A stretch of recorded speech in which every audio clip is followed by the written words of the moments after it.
Viral di media sosial, mobil HR-V warna putih tersesat di hutan Tambak Romopati, Jawa Tengah. 72.384 buah setobok yang diajukan oleh Dinas Komunikasi Agustus 2022 lalu belum diterima oleh masyarakat. Minyak kita yang langka menjadi sorotan lantaran dijual secara online dan melebihi harga eceran tertinggi.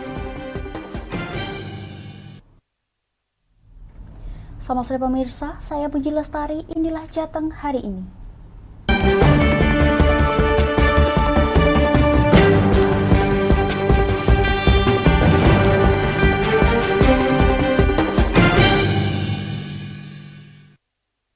Pembangunan jembatan Juwana Pati yang ditarget tuntas lebih awal pada 1 April tahun 2023. Masyarakat pun sudah tak tahan lagi melihat kemacetan yang kini masih saja terus terjadi. Anggota Komisi B, Soekarno, juga ikut menyoroti kemacetan di Jalan Raya Pantura tersebut.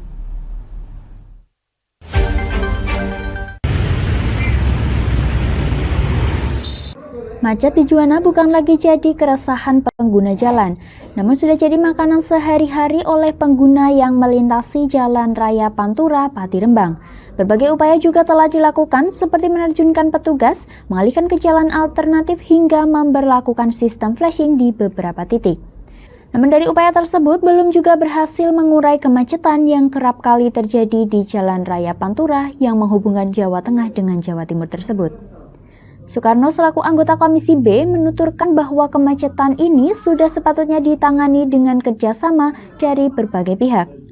Seperti warga pengatur lalu lintas, kemudian aparat dan dinas perhubungan juga menurutnya harus bersinergi secara apik. Selain kerjasama dari pihak terkait, pengguna jalan dalam hal ini adalah para sopir juga harus kooperatif, utamanya sopir yang mengemudi kendaraan bervolume besar. Solusi yang ditawarkan diantaranya jika terjadi penumpukan jumlah kendaraan di pertigaan Sampang dapat dialihkan ke jalan alternatif dari Jalan Pantura Glonggong ke Sampang, kemudian dari perempatan Jalan Pantura Jaken ke Jakenan dengan catatan jalur ini memiliki lalu lintas yang lancar. Terus ada buka tutup di perempatan alun-alun.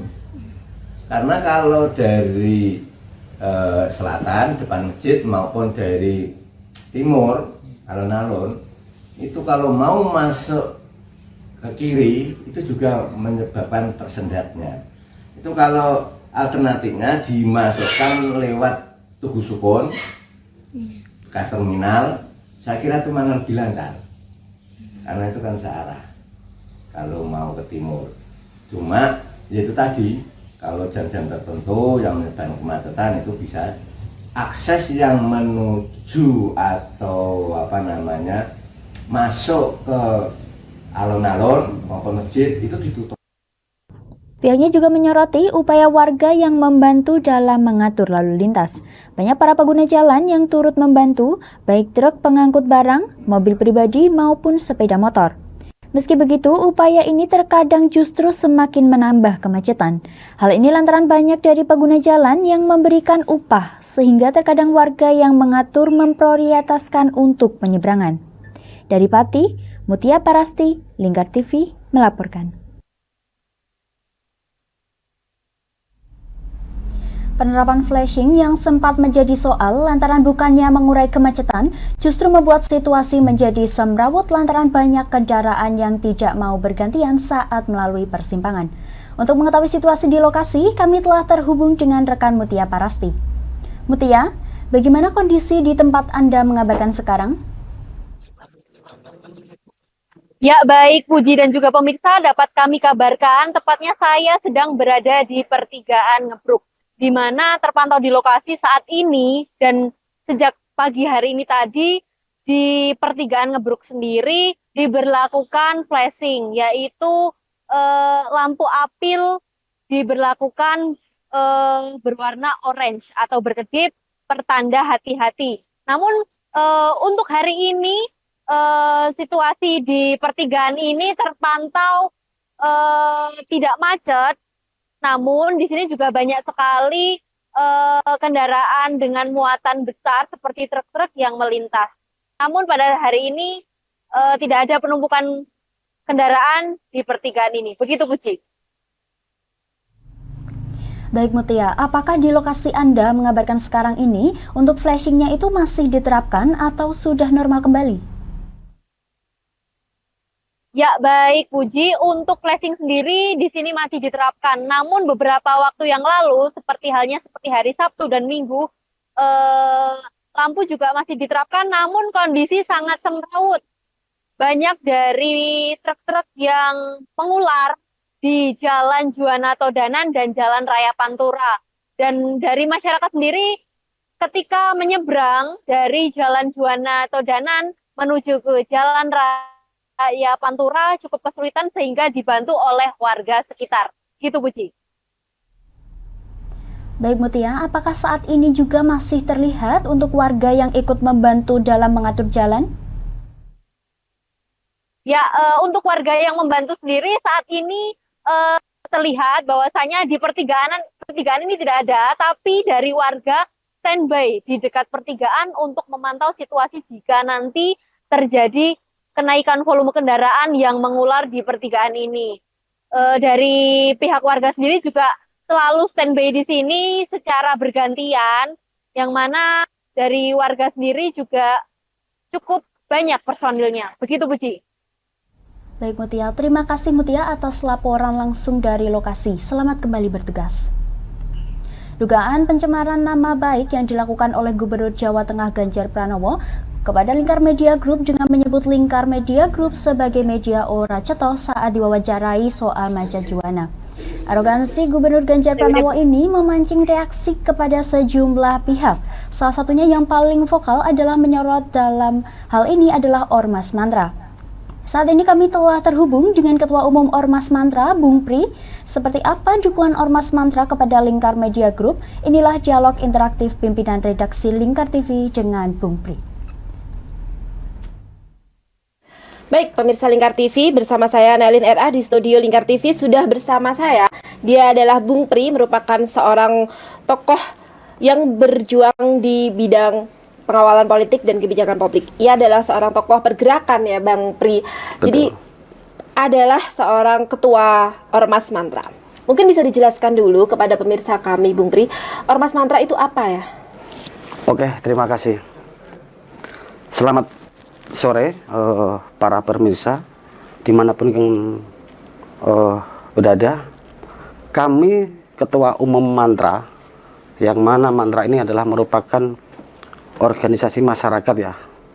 Kepanjangannya adalah Mantra itu masyarakat penjaga Nusantara. Jadi perlu diketahui bahwa kami dengan slogan yang kami gencarkan kaitannya dengan pengawalan publik, kaitannya dengan permasalahan apapun yang sifatnya ini mengandung soal keluh kesan kepada masyarakat.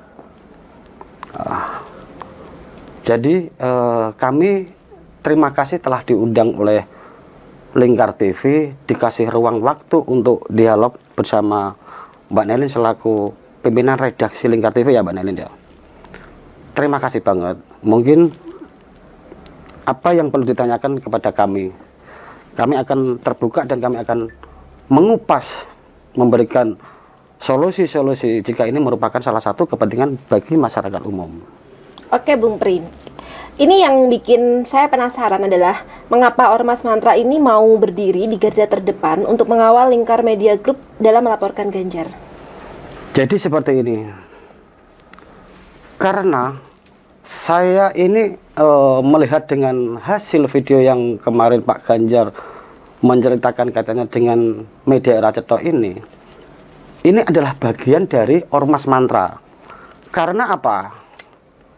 Karena yang dikaitkan pertanyaan itu merupakan salah satu unsur penting berkaitan masalah kemacetan jalan, yang merupakan jalan itu adalah jalan nasional, sehingga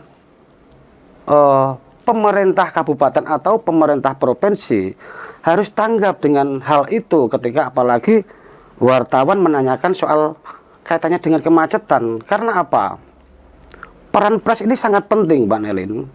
Jujur saja, ketika wartawan ini meliput jalan rusak, ini harus ada update dan ada solusi. Jadi tidak harus membuat berita kemudian tidak ada tanggapan dari pemerintah. Iya, betul. Jadi ini sudah sebenarnya ini sinkronisasi sebenarnya. Pak Ganjar ini sebenarnya kan pejabat negara toh. Iya. Berkaitan dengan jalan rusak. Ini sebenarnya menurut saya ini momen yang sangat tepat dan berpotensi baik untuk Pak Ganjar. Tidak terus serta-merta dijawab dengan media murah cetok. Bahasa Pak Ganjar ini kayak orang ngaret saja gitu. Saya kira seperti itu. Karena apa? Dia itu seorang pejabat, tidak etis dong. Karena pejabat itu adalah pelopor dan menjadi teladan bagi masyarakat dengan ucapan yang baik. Apalagi selama ini Lingkar TV sebelumnya juga memberitakan baik-baik terhadap Pak Ganjar. Iya, betul. Ketika ada persoalan jalan macet, kemudian Pak Ganjar ditanyain, terus jawabnya saklek. Ini tidak etis menurut saya. Betul. Menyebut media sebagai media ora cetha ketika ditanya macet juana. Bagaimana menurutmu, Bung Pri? Dengan ucapan Pak Ganjar ini, saya kira ini terlalu fatal buat Pak Ganjar sendiri ya. Karena apa? Apapun yang diucapkan Pak Ganjar, termasuk itu salah satu menyakiti baik itu insan pers maupun salah satu perusahaan. Di situ kan ada toh perbuatan yang tidak menyenangkan sesuai Undang-Undang Nomor Pasal 335 Ayat 1 tahun 1945. Di situ sudah cetha bahwa siapapun atau siapapun yang melakukan sebuah ucapan yang menurutnya itu menyinggung perasaan, kan ada sanksinya. Gitu loh, Mbak. Ya. Jadi wajar ya kalau di sini Lingkar Media Group merasa tersinggung dengan ucapan tersebut. Betul, saya sebagai masyarakat tersinggung, apalagi perusahaan yang mengayomi beberapa karyawan. Seharusnya bangga. Ya, betul. Terus menurut Bung Pri sendiri apa yang harus dilakukan oleh Lingkar? Menurut saya, Lingkar harus benar-benar melindungi marwah perusahaan. Karena ini menjadi salah satu pukulan bagi, tidak hanya bagi karyawan, tapi ini juga merupakan pukulan bagi perusahaan. Karena apa? Satu, perusahaan Lingkar Media Group ini sebenarnya ini secara tidak langsung sudah bisa membantu pemerintah dengan mengurangi pengangguran. Selain itu, sebuah perusahaan ini kan juga ada pajaknya. Seharusnya pemerintah harus mendukung itu, Mbak. Ya, gitu betul. Loh. Bukan malah mematikan dan Iya, menghilangkan, betul. ya, Bung Pri. Nah, terkait juga adalah isu yang selalu kita kawal ini adalah soal macet juana, Bung Pri. Gimana pendapatnya Bung Pri sendiri terhadap macet juana yang berlarut-larut ini? Sebenarnya begini, Mbak. Sebenarnya momok yang menjadi kemacetan di wilayah Juwana letaknya itu di Batangan, Kaliori ya, termasuk akan mendekati Kaliori itu. Ini sebenarnya kan harus peran penting sebagai pejabat pemerintah atau pejabat pemerintah provinsi juga harus ikut andil dalam bagian itu. Sebenarnya macet ini sangat berat. Sebenarnya kan ada konsep ketika dia itu mau membuat jembatan yang kian lama, karena jembatan di Juwana ini memang prosesnya pembangunannya itu hampir 1 tahun, Mbak. Beda dengan jembatan yang di Demak itu. Tapi pemerintah itu harus jeli bagaimana mensiasati sehingga ini bisa mengurai kemacetan, orang numpuk di posisi situ. Ini juga akan berdampak pada tidak hanya para pengemudi, tapi ini hilir mudik yang orang jualan. Selain itu juga dampak warung-warung ini. Pemerintah sebenarnya kan simpel. Ketika ada wartawan yang memberitakan kaitannya dengan jalan rusak, di sini kan ada PJ. PJ itu kan yang memilih adalah Pak Gubernur. Ya, seharusnya oke lah. Kalau memang berita itu mengada-ngada, silahkan di cross check kebenarannya seperti apa. Terus kemudian ketika selain jalan rusak ini, ketika dialihkan ke arah yang Sambang atau jalan Jakenan menuju Kuniran itu juga jalannya rusak parah. Dan saya melihat sendiri, gitu loh. Lah ini pemerintah tidak mencari solusi, ketika ditanya kemudian ini saklek, nggak jawabnya sengak. Kan orang pantas gitu loh. Lucu gitu loh. Jadi saya kira ini Pak Ganjar harus mulai mengintrospeksi diri lah. Karena apa? Ketika Pak Ganjar nyalon pada waktu awal pertama kali mau nyalon jadi gubernur, dia butuh wartawan, dia pelosok kemanapun dia ikuti kok. Tapi ternyata, oh ini loh, apakah Pak Ganjar ini sebenarnya bagaimana sih? Ternyata hanya sekedar ditanyain jalan rusak, jawabannya sengak. Kayak wong ngarit ae. Model apa iki? Kan gitu tuh, Mbak. Oke Bu Pri, terkait kebijakan Ganjar ini ya, kira-kira nih mantra dalam waktu dekat ini mau ada rencana apa, langkah apa selanjutnya gitu untuk mengkritisi macet juana tentunya. Jadi kalau memang Pak Ganjar selaku gubernur yang dipilih oleh warga dan masyarakat, ketika dia tidak mau meminta maaf kepada perusahaan Lingkar, yang mana saya salah satu orang Pati dan perusahaan ini kan di Pati.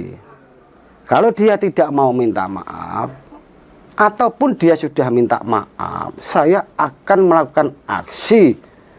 Bahkan saya juga akan melakukan aksi di DPRD provinsi ataupun di kantor gubernuran. Itu yang pertama. Yang kedua, semisal Pak Ganjar ini masih kekeh tidak mau minta maaf, buktikan saja. Saya orang Pati, nek wani coba wedi.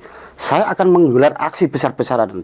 Bahkan nanti saya juga akan memberikan simpatik pada sopir-sopir yang kelelahan, yang sopir-sopir merasa dia tidak bisa menunggu lama dengan kemacetan itu karena sisi untuk parkirnya juga nggak ada. Ini saya akan membagikan kopi biar ini salah satu bentuk saya selaku mantra, iya kepedulian kita kepada para sopir di betul, jalan yang macet itu ya. Betul. Kalau sebagai ormas saja kita sudah menunjukkan Bung Pri sudah mau punya aksi untuk menunjukkan kepedulian kepada para pengguna jalan.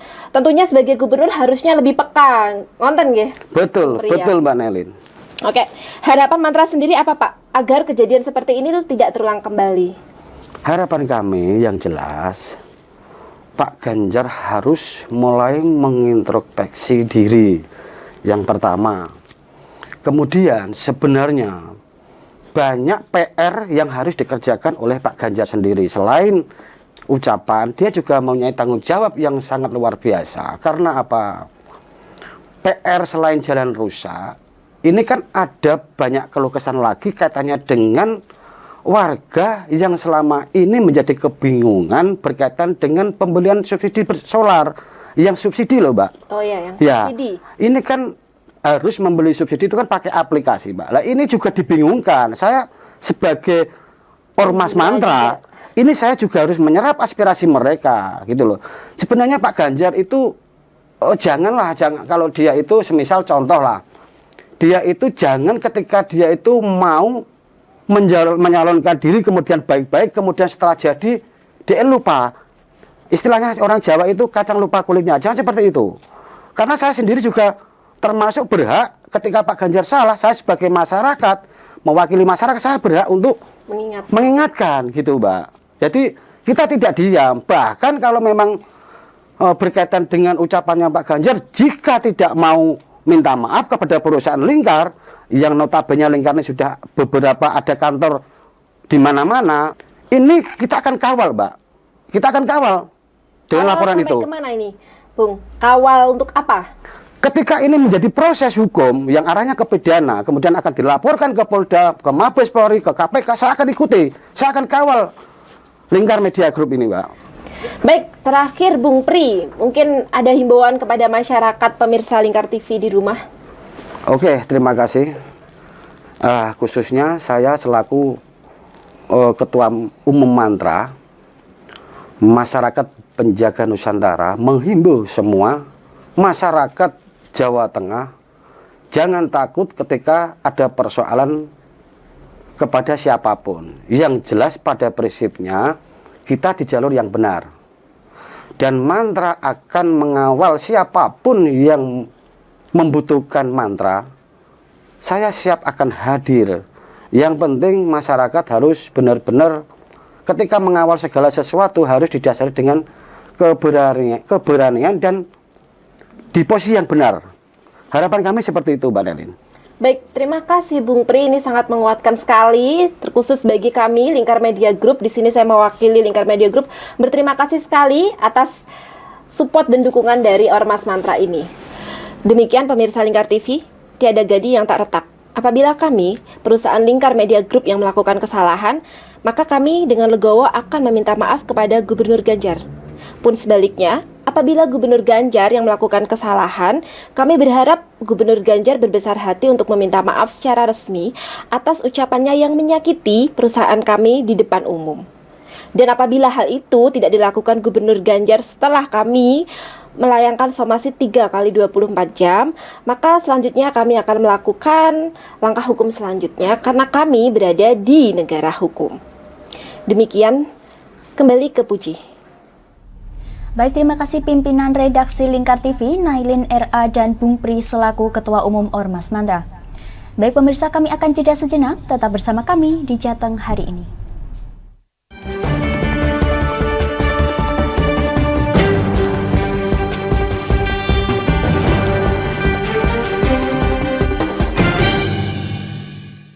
Berpuluh-puluh tahun kita bangsa Indonesia telah berjuang untuk kemerdekaan tanah air kita. Mengupas sejarah Indonesia yang penuh makna. Merdeka atau mati. Berbagai informasi sejarah yang ada di Indonesia, sejarah tradisional warisan bangsa. Semua terangkum dalam Aku Indonesia, setiap Senin sampai Sabtu jam 7 sampai jam 11 siang, hanya di Lingkar TV. Tidak hanya para pengguna, Polda Jateng beserta jajaran membasmi pengedar dan bandar yang cukup meresahkan. Puluhan pelajar dari SMP Negeri 1 Gringsing, Kabupaten Batang, Jawa Tengah menjadi korban pencabulan oleh oknum guru agama setempat. Merangkum semua peristiwa sebagai berita yang penuh fakta. Bersama Amanda Soraya, inilah Jateng hari ini, setiap Senin hingga Sabtu jam 9 malam, hanya di Lingkar TV.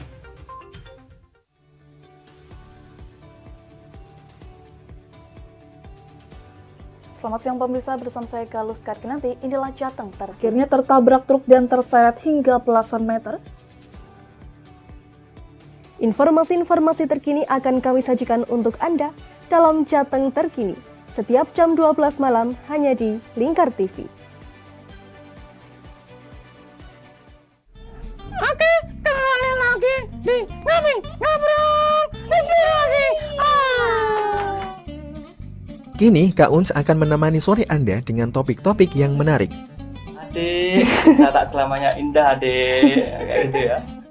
Ngopi, ngobrol inspirasi, setiap hari Selasa jam 3 sore hanya di Lingkar TV.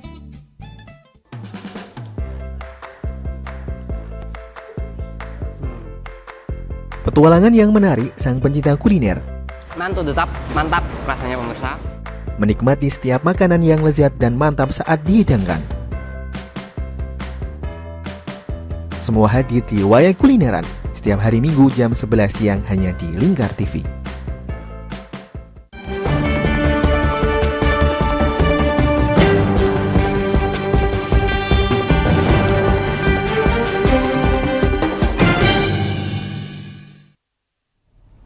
Viral di media sosial, video mobil HR-V warna putih bernomor polisi H8630TL tersesat masuk area hutan di Pegunungan Kendeng, wilayah Desa Bukir Sari, Kecamatan Tambak Romo, Kabupaten Pati, Jawa Tengah. Diduga mobil tersebut tersesat usai mengikuti petunjuk dari Google Maps. Ki ana mobil kesasar lho. Iki nang kidule Gunung Liwung. Video berdurasi 20 detik yang diunggah oleh akun Instagram @andreli_48 ini memperlihatkan mobil HR-V warna putih bernomor polisi H8630TL tersesat masuk area hutan di Pegunungan Kendeng, wilayah Desa Bukusari, Kecamatan Tambak Romo, Kabupaten Pati, Jawa Tengah.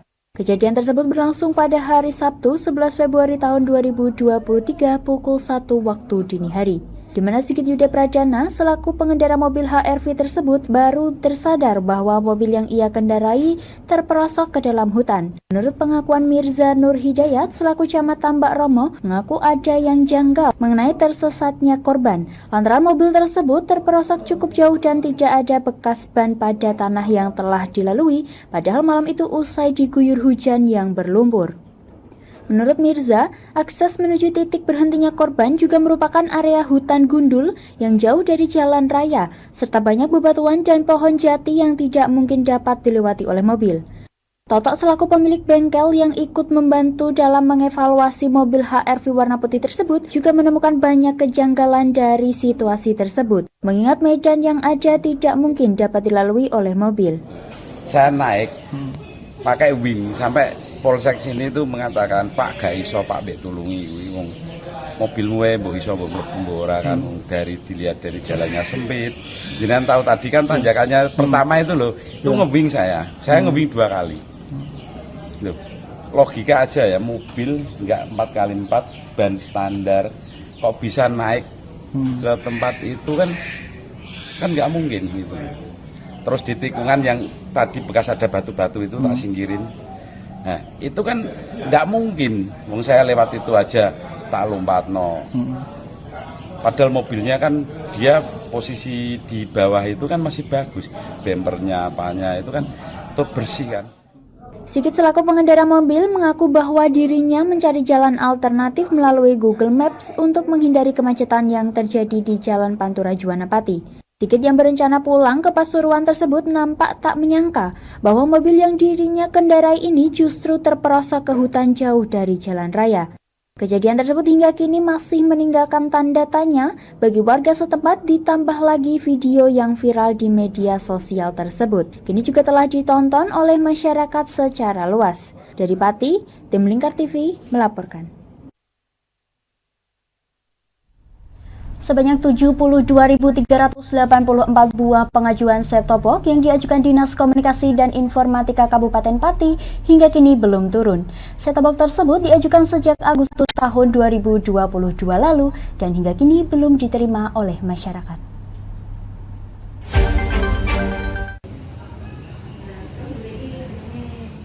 Migrasi mode siaran televisi dari mode siaran analog switch off ke siaran digital merupakan jalan di balik pengajuan set-top box. Piranti ini diajukan oleh Dinas Komunikasi dan Informatika Pati ke Kominfo Pusat dan nantinya akan dibagikan kepada masyarakat kurang mampu. Pendataan penerimaan bantuan ini telah disinkronkan dengan data Badan Kependudukan dan Keluarga Berencana Nasional, yang mana dari data tersebut nantinya satu rumah hanya akan mendapat 1 buah set-top box. Namun hingga kini di awal Februari 2023 belum ada kabar mengenai realisasi dari Kementerian Komunikasi dan Informatika mengenai pembagian set-top box di Kabupaten Pati. Masyarakat dalam hal ini juga banyak mempertanyakan realisasi bantuan pemerintah tersebut. Sedangkan dari Diskominfo Kabupaten Pati juga belum bisa memastikan tenggat waktunya, mengingat hal ini merupakan ranah dari kementerian.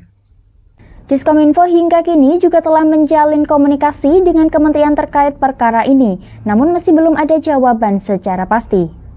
Karena ini memang pure atau murni kewenangan dari pemerintah pusat melalui Kementerian Kominfo, sehingga kami hanya menunggu dan beberapa waktu lalu kami sudah berusaha menanyakan, memang belum ada jawaban tentang pertanyaan.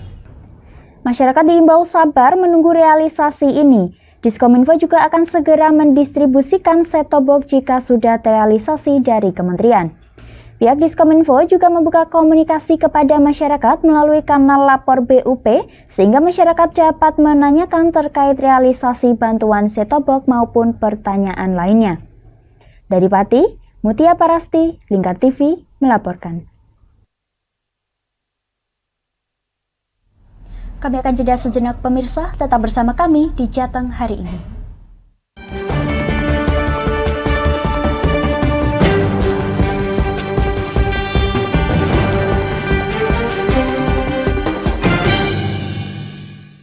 Berpuluh-puluh tahun kita bangsa Indonesia telah berjuang untuk kemerdekaan tanah air kita.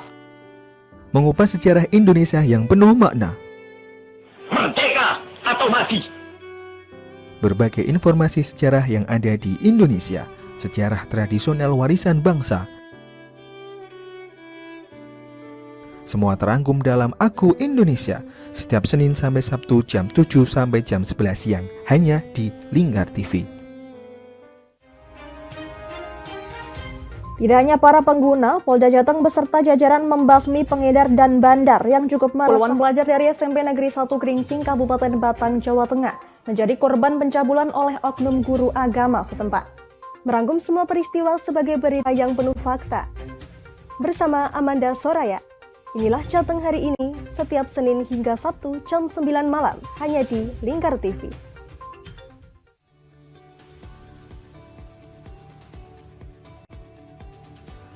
Selamat siang pemirsa, bersama saya Galus Karkinanti. Inilah Jateng, terakhirnya tertabrak truk dan terseret hingga belasan meter.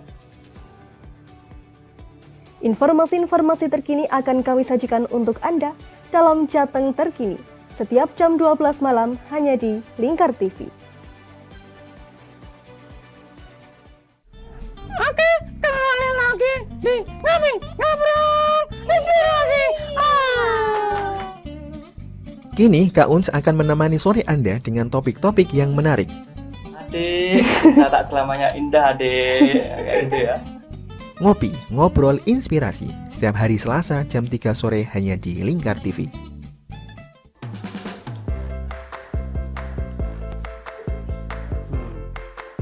Petualangan yang menarik sang pencinta kuliner. Mantu tetap mantap rasanya pemirsa. Menikmati setiap makanan yang lezat dan mantap saat dihidangkan. Semua hadir di Wayang Kulineran setiap hari Minggu jam 11 siang hanya di Lingkar TV.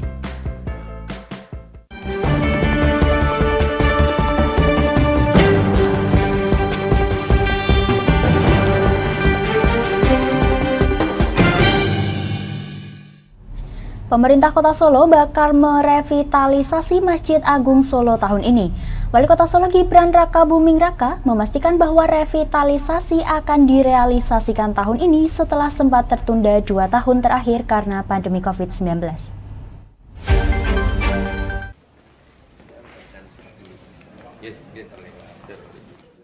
Ketua Takmir Masjid Agung Solo Muhtarom berkunjung ke Balai Kota Solo.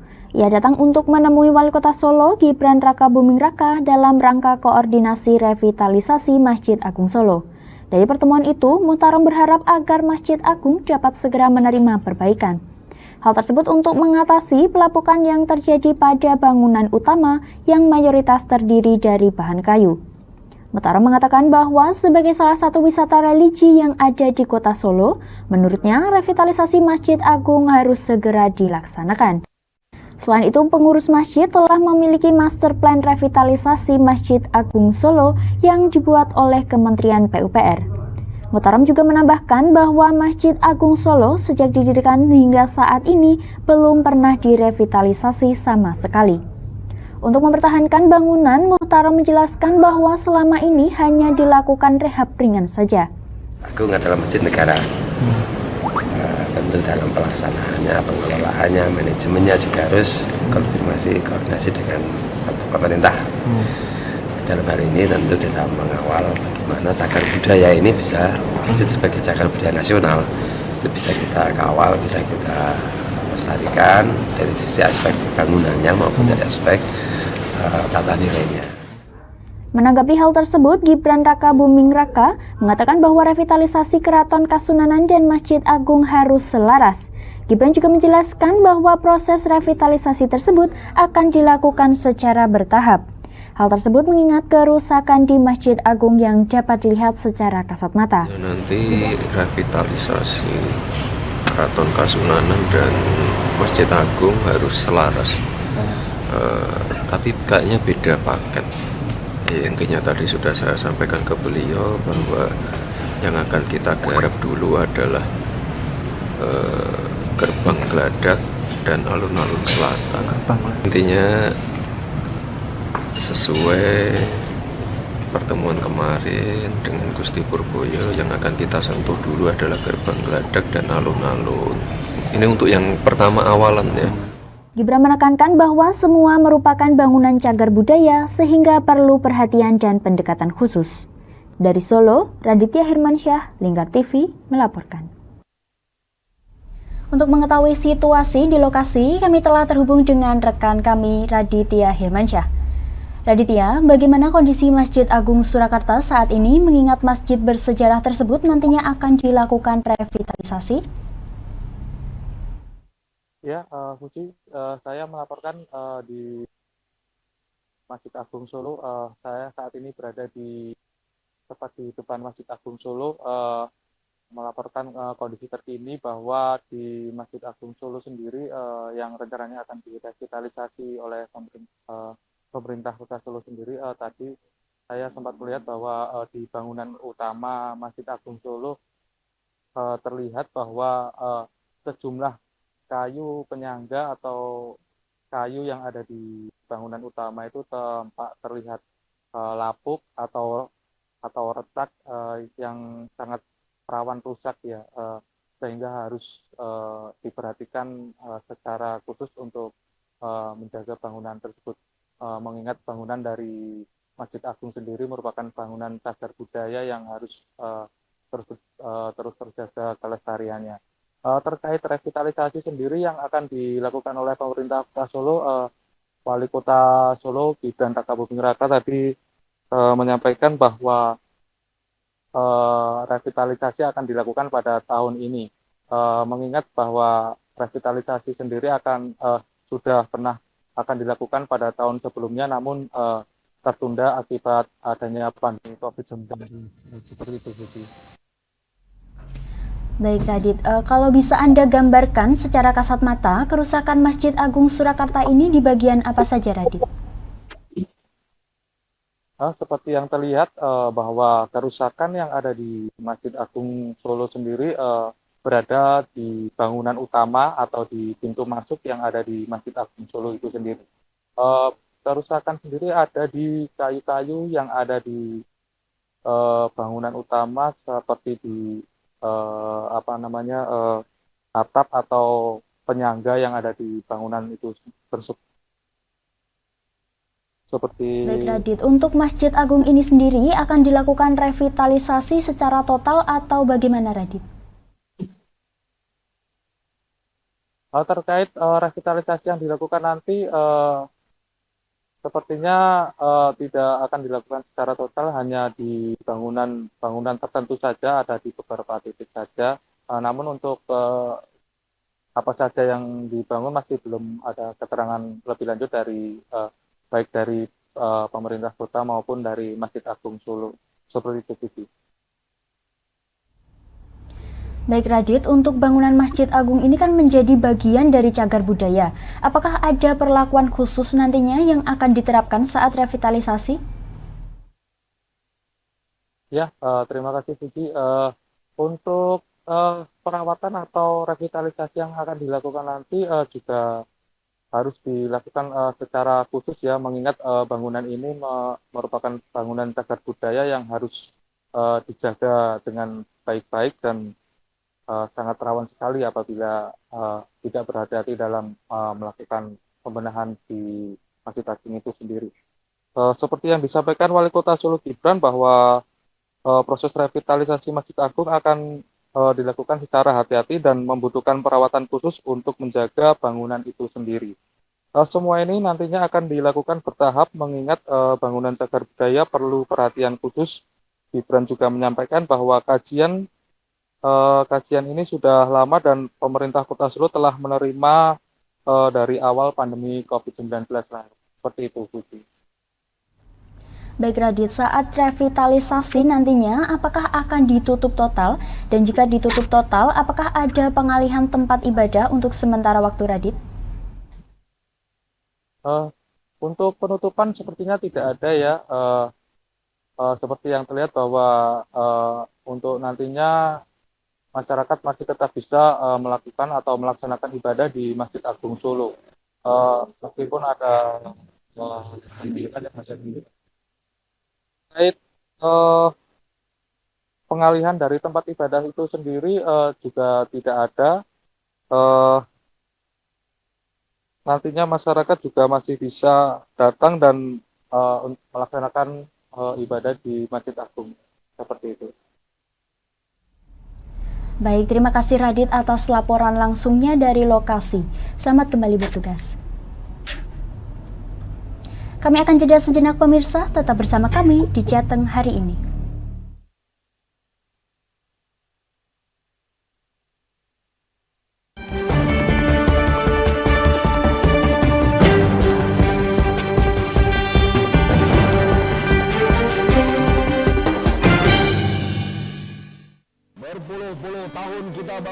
Indonesia telah berjuang untuk kemerdekaan tanah air kita.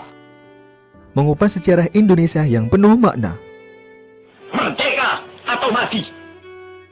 Berbagai informasi sejarah yang ada di Indonesia, sejarah tradisional warisan bangsa. Semua terangkum dalam Aku Indonesia, setiap Senin sampai Sabtu jam 7 sampai jam 11 siang, hanya di Lingkar TV. Tidak hanya para pengguna, Polda Jateng beserta jajaran membasmi pengedar dan bandar yang cukup meresahkan. Puluhan pelajar dari SMP Negeri 1 Gringsing, Kabupaten Batang, Jawa Tengah menjadi korban pencabulan oleh oknum guru agama setempat. Merangkum semua peristiwa sebagai berita yang penuh fakta. Bersama Amanda Soraya, inilah Jateng hari ini, setiap Senin hingga Sabtu jam 9 malam, hanya di Lingkar TV.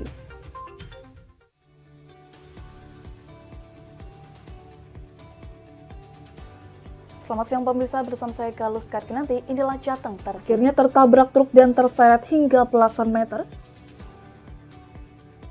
Informasi-informasi terkini akan kami sajikan untuk Anda dalam Jateng terkini, setiap jam 12 malam hanya di Lingkar TV. Oke, kembali lagi di Ngobrol Inspirasi. Kini Kak Uns akan menemani sore Anda dengan topik-topik yang menarik. Adik, kita tak selamanya indah, adik. Kayak gitu ya. Ngopi, ngobrol inspirasi, setiap hari Selasa jam 3 sore hanya di Lingkar TV.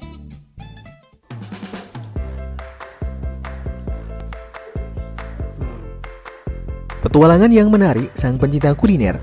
Mantul tetap mantap rasanya pemirsa. Menikmati setiap makanan yang lezat dan mantap saat dihidangkan. Semua hadir di Wayai Kulineran setiap hari Minggu jam 11 siang hanya di Lingkar TV.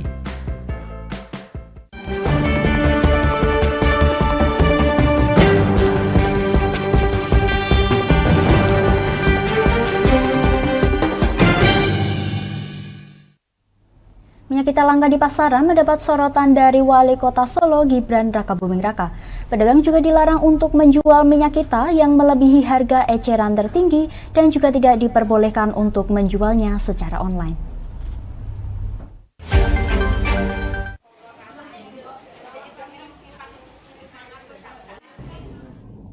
Larangan itu ditegaskan Wali Kota Solo Gibran Rakabuming Raka menyusul langkanya pasokan minyak kita di pasaran. Putra sulung Presiden Joko Widodo itu membeberkan mengenai kelangkaan minyak kita yang terjadi di wilayah Solo. Selain langka, Gibran mengakui bahwa minyak kita yang masih tersedia di pasaran banyak dijual dengan harga di atas harga eceran tertinggi. Seharusnya minyak kita dijual kepada masyarakat dengan harga maksimal Rp14.000 per liternya. Hal itu mengacu pada Peraturan Menteri Perdagangan Nomor 49 Tahun 2022 bahwa minyak goreng rakyat terdiri atas minyak curah dan minyak kita yang diatur oleh pemerintah dengan head sebesar Rp14.000 per liternya. Namun faktanya, belakangan ini minyak kita dijual dengan harga rata-rata Rp17.000 per liter. Wis takon anu. Aku wis laporan Pak Gubernur juga.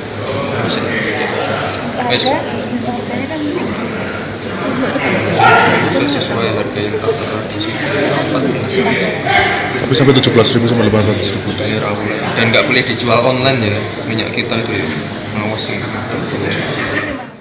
Mendapati kondisi langkanya minyak kita di pasaran saat ini, Gibran menyatakan bahwa pihaknya akan kembali untuk memantau ketersediaannya di pasar-pasar saat ini.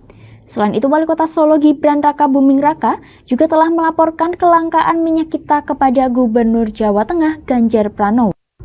Dari Solo, Raditya Hirmansyah, Lingkar TV melaporkan. Puluhan sekolah tingkat pertama mengikuti turnamen futsal pelajar di Kota Semarang. Selain mencari bibit muda atlet futsal, kompetisi ini juga digunakan sebagai ajang tali silaturahmi antar sekolah dan menekan aksi tawuran pelajar yang akhir-akhir ini kerap terjadi di Kota Semarang.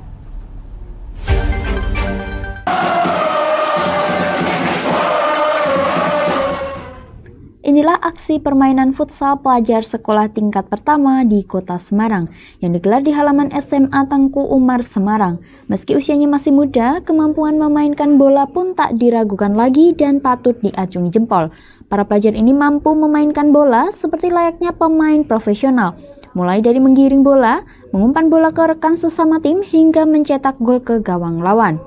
Menurut Ketua Penyelenggara turnamen futsal ini merupakan salah satu wadah untuk mempertemukan dan mempersatukan pelajar di Kota Semarang agar tidak terjerumus dengan dunia perkelahian maupun aksi tawuran yang akhir-akhir ini kerap terjadi di Kota Semarang. Hari ulang tahun. Kemudian yang kedua, untuk memupuk persahabatan tari silaturahmi antar sekolah dan sekolah kita atau sekolah mitra. Yang ketiga, kita berharap dunia sekarang kan sangat rentan terhadap perkelahian, pertawuran dan sebagainya. Pada ini, ajang ini berharap bisa menjembatani mereka yang punya hobi liar, kita kondisikan, kita kendalikan dalam forum seperti ini. Futsal, bola voli. Sejumlah guru sekolah pun menaruh harapan dengan terselenggaranya turnamen futsal yang ditunjukkan bagi para pelajar di Kota Semarang. Para pelajar tentunya akan lebih terkontrol dan kekompakan kenakalan akan tergantikan dengan kegiatan berolahraga sebagai ajang kemajuan para pelajar. Mereka diajarkan untuk sportivitas dalam sebuah permainan, baik menerima kemenangan maupun kekalahan. Remaja lebih terkontrol ya, apalagi mereka di sini diajari tentang attitude, kebijaksanaan dan juga kekompakan. Jadi otomatis kenakalan itu tergantikan, terkonvert dengan olahraga yang lebih sehat. Dan ini sebagai ajang kemajuan untuk remaja kita semua di sini. Pada turnamen futsal tingkat pelajar kali ini diikuti oleh 20 sekolah SMP di Kota Semarang. Selain sebagai ajang pencari bibit muda atlet futsal, juga sekaligus ajang tali silaturahmi dan persahabatan. Event-event di skala SMP seperti ini cukup membantu ya generasi pemain futsal. Terlebih lagi bibit-bibit unggul itu bisa dicari sedini mungkin dengan adanya kompetisi seperti ini. Tentunya kita juga sangat senang karena banyaknya event-event di skala futsal SMP. Aksi tawuran pelajar yang terjadi di Kota Semarang akhir-akhir ini tentunya menjadi perhatian semua pihak, baik pihak sekolah, orang tua maupun antar sekolah dan pemerintah agar mereka tidak terjerumus di dunia perkelahian. Dari Semarang, Hinufan, Lingkar TV melaporkan. Demikian Jateng hari ini, saya Puji Lestari dan seluruh kru yang bertugas mengucapkan terima kasih atas kebersamaan Anda. Selamat sore dan sampai jumpa.